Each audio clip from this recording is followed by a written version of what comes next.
আজকে আসলে আমরা আমাদের প্রোগ্রামটা অর্গানাইজ করার পর জিসান এন্ড রাইসা কোভিড এর কারণে আমাদের বিয়ের পরপরই করা উচিত ছিল। আমি তো মাঝে মাঝে ভাবতেছিলাম যে সাথে আরেকজন সহ আমাদের প্রোগ্রাম অর্গানাইজ করতে হয় কিনা কোভিড এর অবস্থা দেখে, যে দেখা গেল যে নিয়ে চলে আসে, এত দেরি হইতেছে। But thank you Jisan, thank you Raisa for being with us today.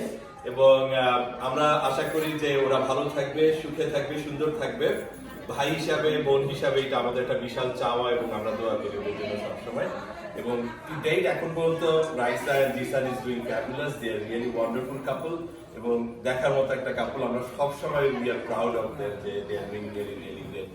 আমি আমার ওয়াইফ কানিসকে একটু বলবো to come in on behalf of us, Raisa এবং জিসানকে একটা গিফট দেওয়ার জন্য। Sir Very small gift. I hope you like it.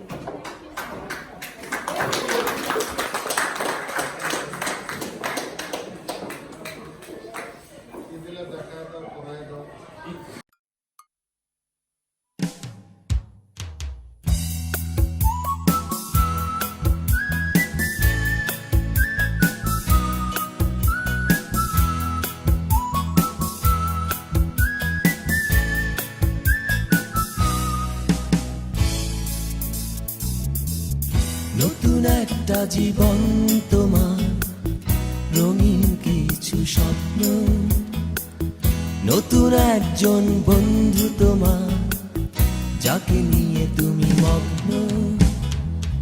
নতুন একটা জীবন তোমার, রঙিন কিছু স্বপ্ন, নতুন একজন বন্ধু তোমার, যাকে নিয়ে তুমি মগ্ন। নতুন একটা ঘর তোমার, নতুন করে সাজানো, নতুন একটা ছবি দুজনা ওই দেয়ালেতে টাঙানো।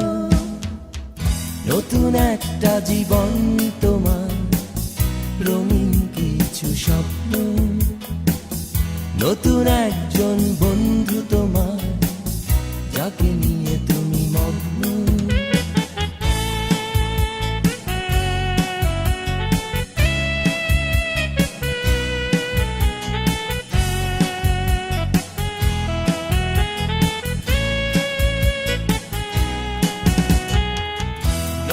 একটা আকাশ তোমার, মেঘে মেঘে ভেসে বেড়াবা, নতুন একটা পৃথিবী তোমার, পুরনো স্মৃতি ভুলে থাকবা।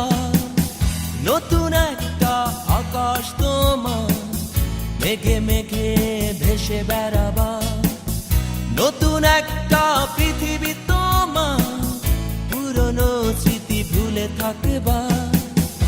অনুভূতি সব নতুন তোমার, নতুন একটা স্পর্শ, মুছিয়ে দেয় অশ্রু যত, ভুলিয়ে দেয় কষ্ট। সাজের প্রদীপ নতুন করে জ্বেলেছ আজ অন্য ঘরে, কোল জুড়ে এক নতুন আলো, নতুন আদরে সাজানো। নতুন একটা জীবন তোমার, যে জীবনে নেই আমি, নতুন একজন বন্ধু তোমার, সে তো নই এই আমি। নতুন একটা ঘর তোমার, যে ঘর পর করেছে আমায়, হাজার নতুন আলোর ভিড়ে আমার উৎসব গেল হারিয়ে।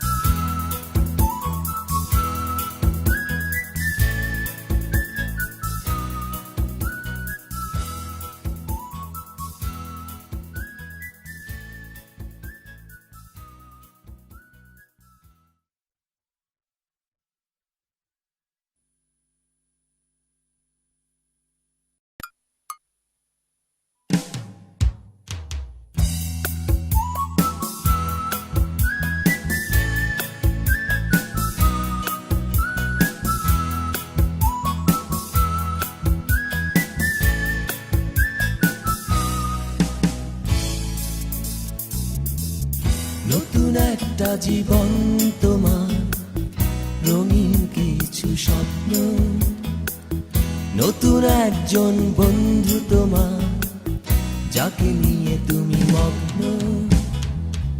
নতুন একটা জীবন তোমার, রঙিন কিছু স্বপ্ন, নতুন একজন বন্ধু তোমার, যাকে নিয়ে তুমি মগ্ন। নতুন একটা ঘর তোমার, নতুন করে সাজানো, নতুন একটা ছবি দুজনা ওই দেয়ালেতে টাঙানো।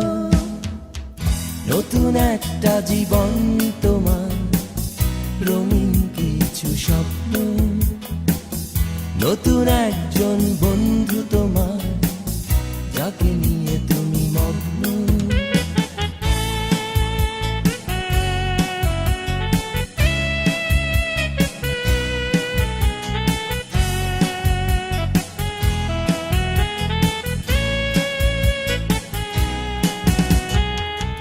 নতুন একটা আকাশ তোমার, মেঘে মেঘে ভেসে বেড়াবা, নতুন একটা পৃথিবী তোমার, পুরনো স্মৃতি ভুলে থাকবা। নতুন একটা আকাশ তোমার, মেঘে মেঘে ভেসে বেড়াবা, নতুন একটা পৃথিবী তোমার, পুরনো স্মৃতি ভুলে থাকবা। অনুভূতি সব নতুন তোমার, নতুন একটা স্পর্শ, মুছিয়ে দেয় অশ্রু যত, ভুলিয়ে দেয় কষ্ট। সাজের প্রদীপ নতুন করে জ্বেলেছ আজ অন্য ঘরে, কোল জুড়ে এক নতুন আলো, নতুন আদরে সাজানো। নতুন একটা জীবন তোমার, যে জীবনে নেই আমি, নতুন একজন বন্ধু তোমার, সে তো নই এই আমি। নতুন একটা ঘর তোমার, যে ঘর পর করেছে আমায়, হাজার নতুন আলোর ভিড়ে আমার উৎসব গেল হারিয়ে।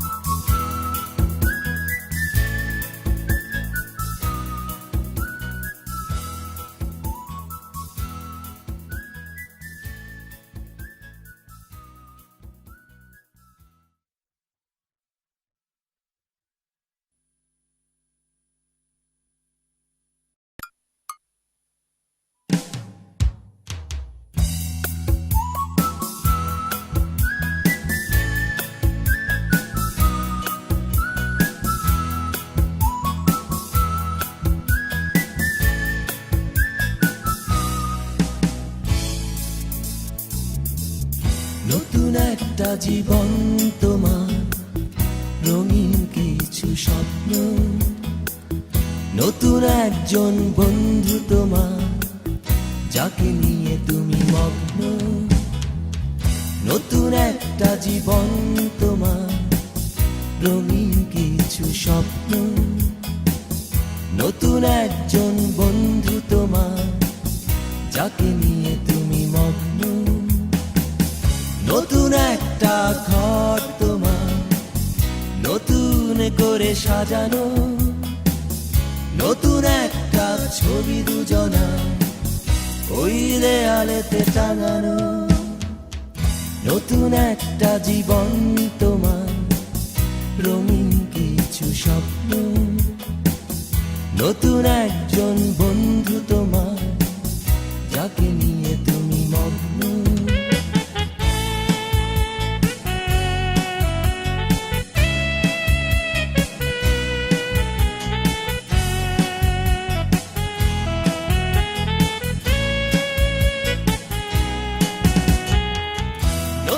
একটা আকাশ তোমার, মেঘে মেঘে ভেসে বেড়াবা, নতুন একটা পৃথিবী তোমার,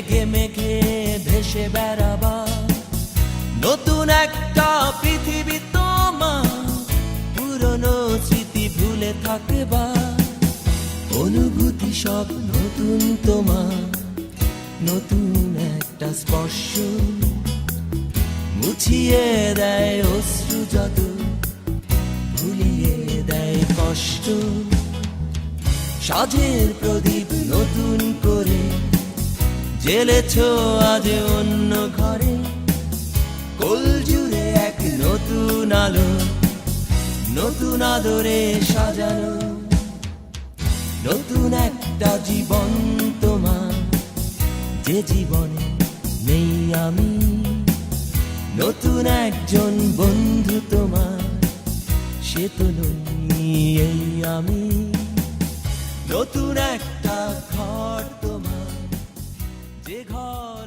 পর করেছে আমার সামনে কণা বসে আছে। আজকে আমরা কণার বাসা, কণা এবং এহসানের বাসা কল্পনায় বেড়াতে এসেছি অনেকগুলো পরিবারের সাথে।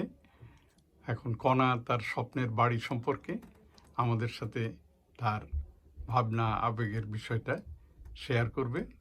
সবাই শুনি। ধন্যবাদ মামা। বাড়িটা আসলে আমার আর এসানের একটা স্বপ্নের একটা জায়গা ছিল, যেখানে আমরা থাকবো, খেলবো, হাসবো, রাগ করবো, বেড়াবো। সো আমরা ঢাকায় যে বাড়িটা ছিল, ঢাকার কথা মনে রেখে যাতে আমরা ঢাকার যে বাসাটা ওটা মিস না করি, সেজন্য আমরা প্রায় 1 বছর ধরে আমি আর এসান অল্প অল্প অল্প করে করে যে বেডরুমটা কেমন হবে, ডাইনিংটা কেমন হবে, ব্যালকনিটা কেমন হবে, সব কিছু নিয়ে নিয়ে অফিস ওয়ার্ক থেকে ছোট ছোট ছোট ছোট জিনিস কিনে কিনে এনে মাপ দিয়ে দিনের পর দিন রাত। তখন এসান পিএইচডি শেষ করলো মাত্র। সো তারপর দেখা যাচ্ছে যে বাসায় এসে আমরা বসে বসে ঘন্টার পর ঘন্টা শুধু আঁকতাম যে বেডরুমটা এরকম করলে কেমন হয়, বেডরুমটা কোন দিকে রাখবো, সামনে না পেছনে রাখবো। তো সব কিছু মিলিয়ে দেখা গেছে যে আমরা প্রথমে একটা আর্কিটেক্ট করলাম, যে এভাবে একটা আইডিয়া করে যে এরকম এরকম করবো ছকে ছকে করে করে। পরে আমরা এটাকে নিয়ে একটা কাস্টম ডেভেলপারের কাছে গেলাম। কাস্টম ডেভেলপার বললো আমাদের বাসার size is more than enough, like 700 square মিটারের উপর হয়ে গেছে, এত বড় বাসা এভাবে বানানো যাবে না। পরে উনি এটাকে কাটছাট করলো, আমাদের সাথে কথা বলে আমাদের সাথে বসে বসে টোটাল মনে হয় প্রায় 1 বছর লাগছে আঙ্কেল মামা পুরা এই জিনিসটা ডিজাইন করতে, মানে ফাইনাল করতে। হ্যাঁ ফাইনাল করতে পুরাটা। সো ফাইনালি করার পর যাবো এসানের যেমন মিউজিক রুম, মিউজিক রুমটাকে এখন সাউন্ড প্রুফ করতে হবে, সেটার জন্য এক্সট্রা আবার একটা প্রিপারেশন নেওয়া, সেটাকে সাউন্ড প্রুফ করা উইদাউট উইন্ডো। সেটা অ্যাপ্রুভাল পাওয়াটাও একটু ডিফিকাল্ট ছিল, বাট ফাইনালি আমরা ওটা অ্যাপ্রুভাল পেয়েছি, যেটাকে একটা রুম দেখিয়ে আলাদা স্প্লিট এসি বসিয়ে, যাতে যদি কখনো ফার্দার কোনো ইনকোয়ারিতে আসে কোনো প্রবলেম না হয়। সো সব কিছু মিলে দেখা গেছে এই সেই করতে করতে করতে করতে 1 বছর শেষ। তারপরে আমরা সাবমিট করলাম, গ্র্যান্টেড হয়ে গেল। দেন বাড়িতে উঠলাম। বাড়িতে উঠার পর আরেক স্ট্রেস শুরু হলো, সেটা হচ্ছে এখন আমরা ফার্নিচার কিভাবে কি ডেকোরেট করব। সো আমরা সিটিতে যেতাম, যেহেতু আশেপাশে সব দোকানে সব কমন কমন কমন, কোনো কিছু ভালো মনের মতন হয় না। সো আমরা সিটি থেকে বুটিক শপগুলিতে হ্যান্ড করলাম, ব্রাউজ করলাম ফেসবুকে যে কোথায় এন্টিক শপের দোকান পাওয়া যায়। এক একটা জায়গা খুঁজে খুঁজে খুঁজে ছোট ছোট এন্টিক শপ তা কিনে কিনে কিনে কিনে পুরাটাকে ঘরটা সাজালাম।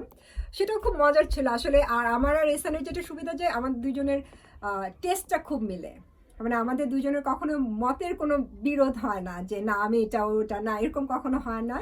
সো যার কারণে গেছে যে আমি আর এসান যখনই সুযোগ পেতাম ওই সিটিতে দৌড় দিতাম, এখানে সেখানে ছোট ছোট বুটিক শপে ঘুরে ঘুরে পুরা বাসার ফার্নিচারটা কিনলাম।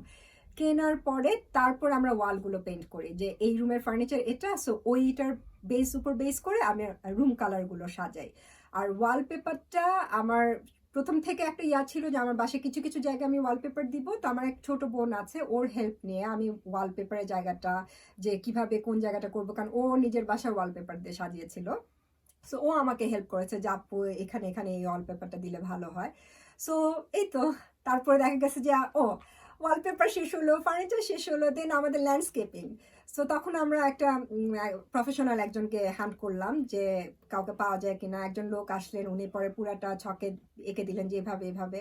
পরে গাছগুলো অবশ্য আমরা চুজ করে দিচ্ছি যে কোথায় কোন গাছ লাগবে না লাগবে। তো দেখা গেছে যে সবকিছু মিলায় হয়ে গেছে, মানে আলহামদুলিল্লাহ। তোমার বাসায় কতটা বেড, কতটা আমার বাথরুম, বাসায় কটা গ্যারেজ? বেডরুম হচ্ছে 4টা, নিচের বেডরুমটাকে এসান ওটাকে মিউজিক রুম ওর অফিস রুম করলো, আর উপরে 3টা বেডরুম, আর উপরে 4টা বেডরুম, আর টয়লেট হচ্ছে 3টা, নিচে একটা টয়লেট, উপরে 2টা টয়লেট।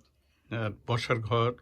বসার ঘর লিভিং রুম একটা, আর ফর্মাল লিভিং রুম একটা, আর ফ্যামিলি রুম একটা। আর তোমাদের কোনো ডাটি কিচেন বা র্যাম্পাস বা Ramp- পারগোলা এগুলো? পারগোলা আছে, হ্যাঁ পারগোলাটা আমরা পরে অবশ্য যখন ল্যান্ডস্কেপিং করি তখন আমরা পারগোলাটা ডিসিশন নিলাম যে আমরা একটা ডেকের মতন করব।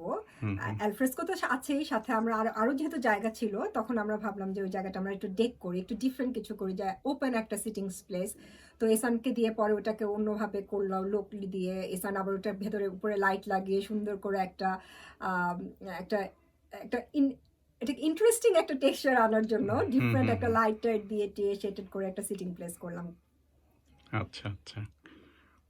তো আর এই কি যেন বলে যে হ্যাঙ্গিং গার্ডেনিং এর পার্টটা আছে সেটা? গার্ডেনিং এর part from top to bottom is my মানে এটা আমার creation, it's my passion, completely everything is mine. So from day one, grass যেদিন থেকে বসানো হয়, ল্যান্ডস্কেপিং যেদিন থেকে করা হয় সেদিন থেকে শুরু করে এখন পর্যন্ত স্টিল গার্ডেনিং এর সবকিছু টপ টু বটম আমি দেখি। Good, very good. তোমাদের এই বাসাতে বসবাস সুখের হোক, আনন্দের হোক, খুশিতে পরিপূর্ণ হোক, থ্যাংক এই ইউ দোয়া মামা, করছি। খোদা হাফেজ। থ্যাংক ইউ মামা, থ্যাংক ইউ।